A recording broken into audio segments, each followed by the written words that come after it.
Gandang araw guys.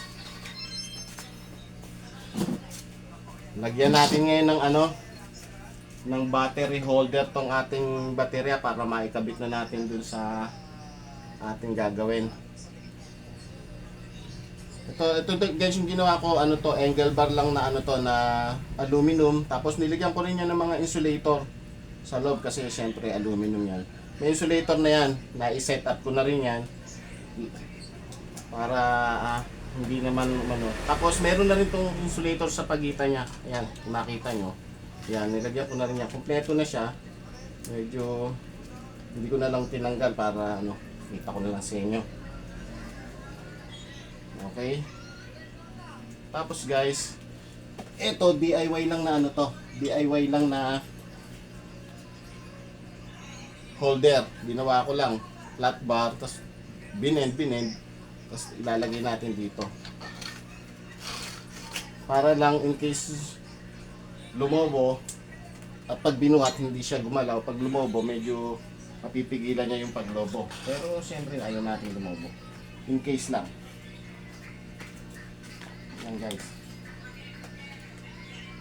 Meron din yung mga acrylic insulator dito sa saan ko na ilagay yun. Ito pala. Ito. Meron dito siya.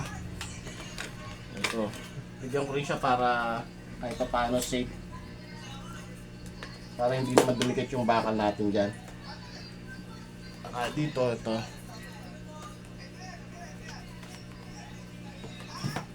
Para kahit paano safe naman yung battery natin. Hindi didikit yung bakal na yan. Kabilaan yan guys. Nasaan pa yung isa natin?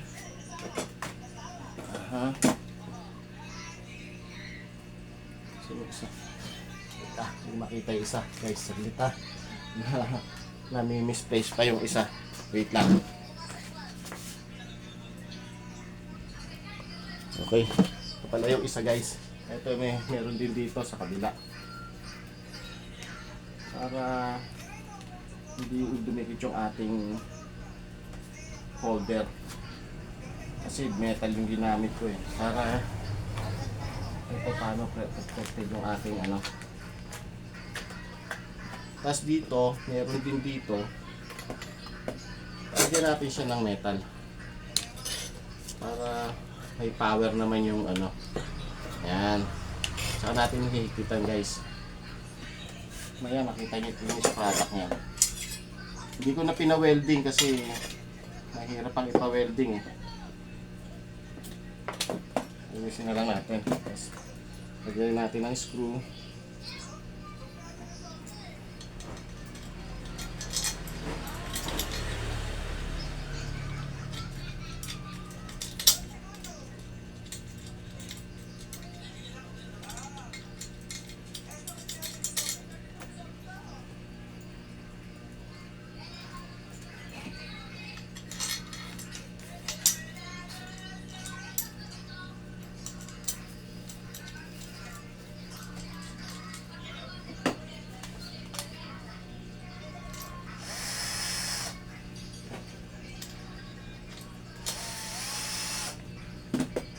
Pantayin lang natin bago natin higpitan.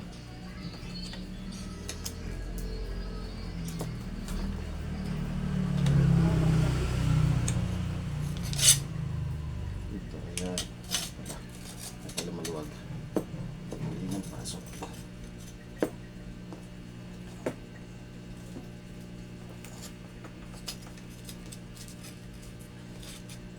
Ayan.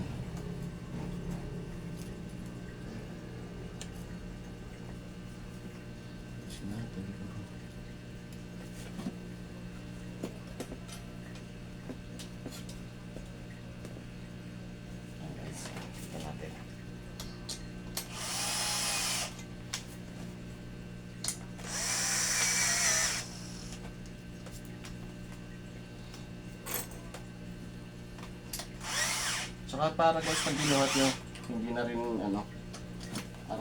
isang buhat na lang din. Mahirap pag nabuhat in case na kailangan buhatin. Okay. May isa pa yan.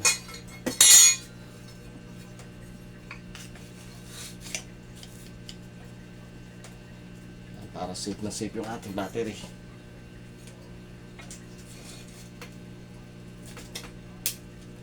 Nice.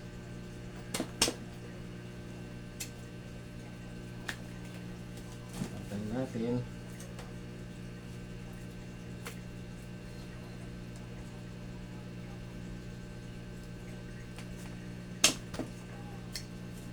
Okay.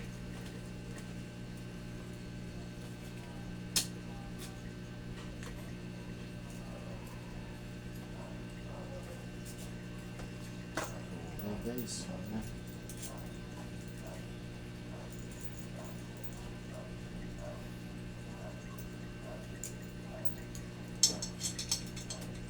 Ayun guys, kung baka meron kayong ibang alam na idea paano gumawa ng holder, pwede rin naman, basta as long as ma-safe yung ano nyo, yung battery nyo. Sa akin ito yung pinaka ano ko pinaka mabilis ko lang gagawin. Siguraduhin nyo lang may mga insulator guys, kasi siyempre kahit pa paano iwas ano tayo, iwas disgrasya o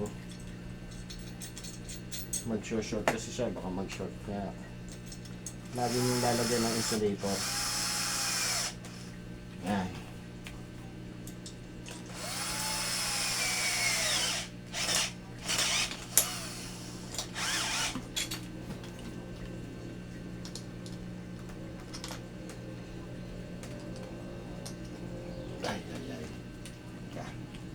Buksan muna natin.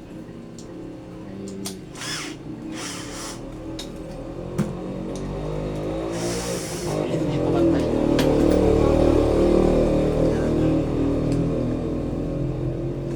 Okay.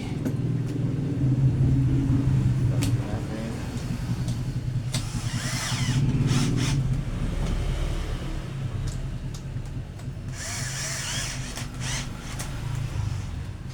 Okay.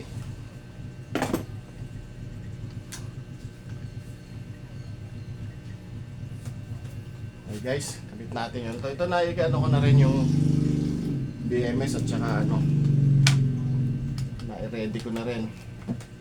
Ito natin ilagay. So, ito yung mahirap-hirap dito. Yung wire niya guys, sa marunong na, madali na lang naman yan di ba? Pero bago yun pala, kabit muna natin yung bus bar niya.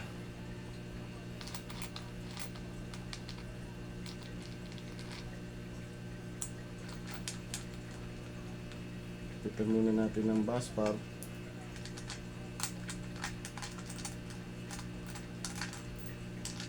Dito guys magiging ano natin, positive positive negative positive baliktad. Yan. Yan ang ating ano.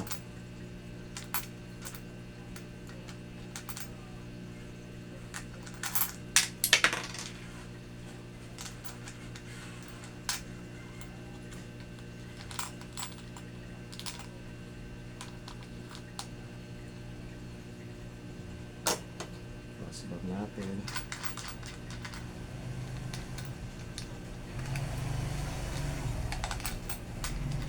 Ito palang bus bar guys, hindi ko na lang pinakita. Nilagyan ko siya ng butas at nilagyan ko na rin ng screw. Para dyan natin mamaya ilalagay yung mga wirings ng BMS at ano natin, BMS at ay hindi kaya siya. Okay, hindi bale. Ako na lang mamaya. BMS at balancer natin.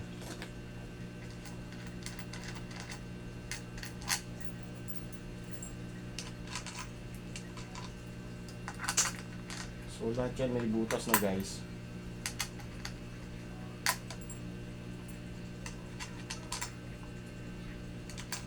Okay.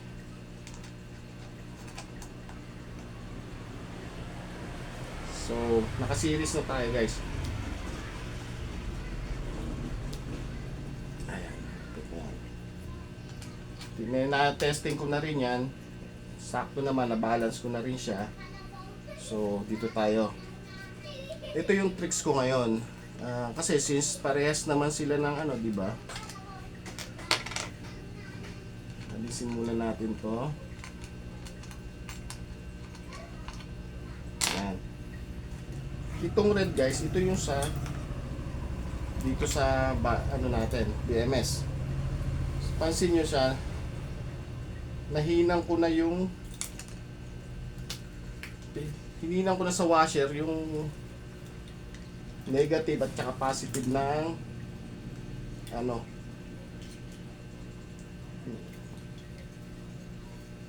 ng BMS. So siya yung black, di ba? Inano ko kasi wala na akong mapaglagyan, diskarte na lang guys. So ang kasunod nito, syempre, di ba? Dito, ito yung negative niya, so dito tayo, di ba?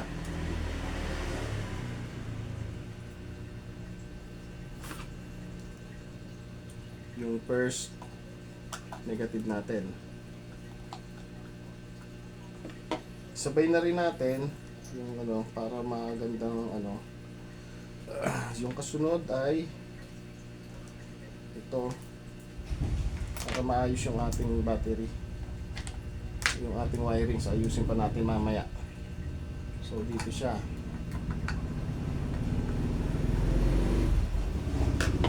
Yung pangatlo niya,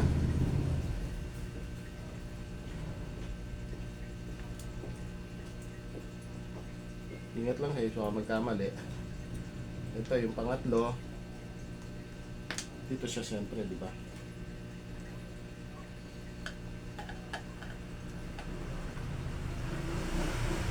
Okay. So, yun yung magiging setup niya.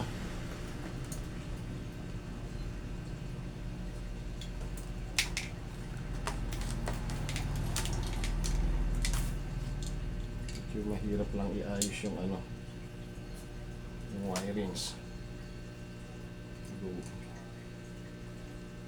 Okay, yan siya. Ito buo na kasi to kanina guys, gusto ko lang maipakita sa inyo kaya pinakita ko. So dyan siya.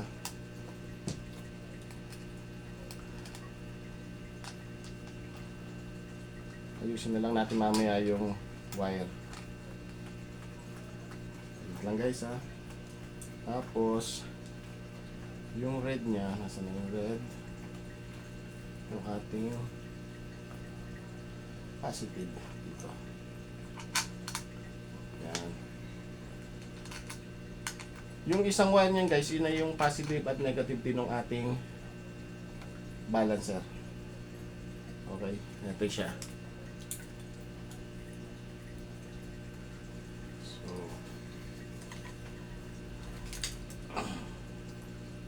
Nakakabit na siya. Yung pangalawa niya, so syempre yung pangalawa niya sa pangalawa rin dito.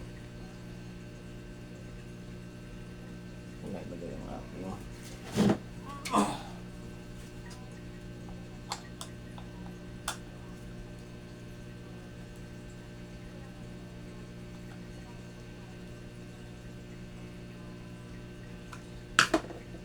okay.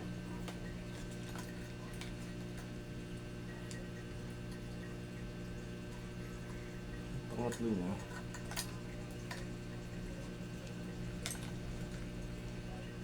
pang-apat niya,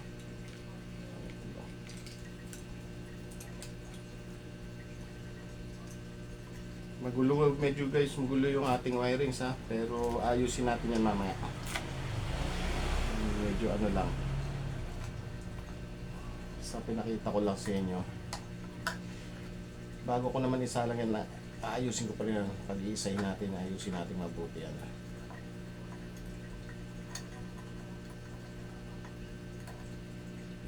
Nakikita ko lang sa inyo na gumagana siya. Bagay yung pag-aayos guys ng wiring, nasa inyo naman, nasa atin naman yung paano natin naayos ng wirings, di ba?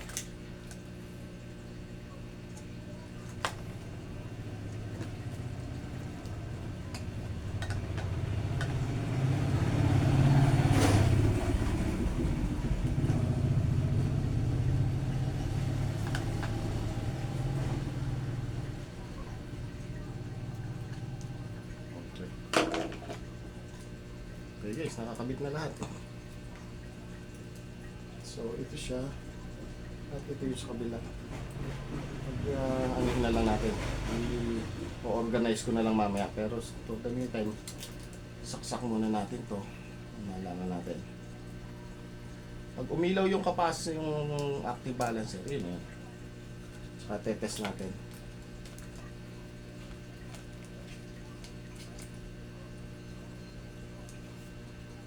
Ayan. Kita nyo kayo umilaw. So ayusin na lang natin yan. Test natin yung ano.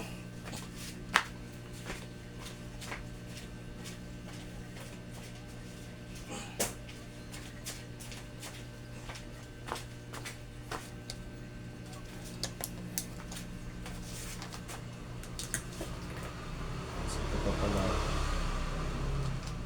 Ito dito to.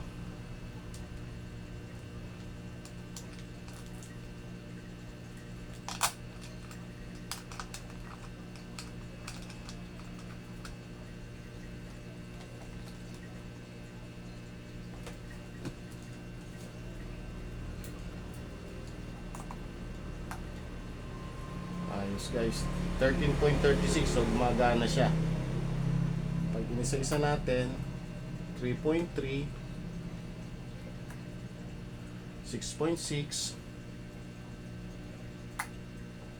9, 10 volts na, 13.35 guys. Okay yan, sakto, tama lahat yung wirings. Medyo pangit lang guys yung wirings.